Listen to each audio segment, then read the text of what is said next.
ಅಣ್ಣ ನಿಮ್ಮ bike ready ಆಯ್ತು. ಎಷ್ಟಾಯ್ತಣ್ಣ? ಅಣ್ಣ 2000 ಆಗೈತಣ್ಣ.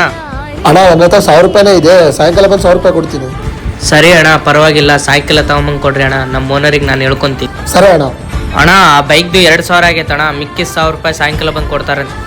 ಅವನೇ ನಿಮ್ಮ ರಿಲೇಷನ್ ಏನ್ಲೇ? ಸಾಯಂಕಾಲ ಒಳಗೆ ಒಂದು 1000 ರೂಪಾಯಿ ತಗೊಂಡ್ ಬಂದು ಕೊಟ್ಟಿಲ್ಲ ಅಂದ್ರೆ ನಿನ್ನ ಸ್ಯಾಲ್ರಿಯಿಂದ ಕಟ್ ಮಾಡ್ತೀನಿ ನೋಡಿ. ಸರಿ ಕೆಲಸ ಮಾಡು. ಏನಪ್ಪ ಮಾಡೋದು, ಮನೆ ಪರಿಸ್ಥಿತಿ ನೋಡಿದೆ ಸರಿಗಿಲ್ಲ. ಓನರ್ ನೋಡಿದೆ ಸ್ಯಾಲ್ರಿ ಕಟ್ ಮಾಡ್ತೀನಿ ಅಂತ ಇದ್ದಾನೆ. ಅಣ್ಣ ತಗೊಳ್ಳಿ 1000 ರೂಪಾಯಿ. ತುಂಬಾ ಟ್ಯಾಂಕ್ಸ್ ಅಣ್ಣ. ತಗೊಳ್ಳಿ ಅಣ್ಣ, ಇನ್ನೊಂದು 1000 ರೂಪಾಯಿ. ಇದ್ಯಾಕೆ ಎಷ್ಟೋ 1000 ರೂಪಾಯಿ? ನಿಮ್ಮಿಂದ ನಾನು ಇಂಟರ್ವ್ಯೂ ಅಲ್ಲಿ ಪಾಸ್ ಆಗಿದ್ದೀನಿ ಅಣ್ಣ. ಅದು ಹೇಗಣ್ಣ? ನೀವೇನಾದ್ರೂ ನನ್ನ ಬಿಟ್ಟಿದ್ದಿಲ್ಲ ಅಂದ್ರೆ ನಾನು ಇಂಟರ್ವ್ಯೂಗೆ ಹೋಗ್ತಿದ್ದಿಲ್ಲ ಅಣ್ಣ.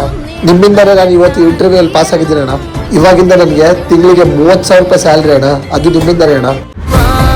ನಾವು ಒಬ್ರಿಗೆ ಒಳ್ಳೇದು ಮಾಡಿದ್ರೆ ಆ ದೇವರು ನಮಗೆ ಒಳ್ಳೇದು ಮಾಡೇ ಮಾಡ್ತಾರೆ.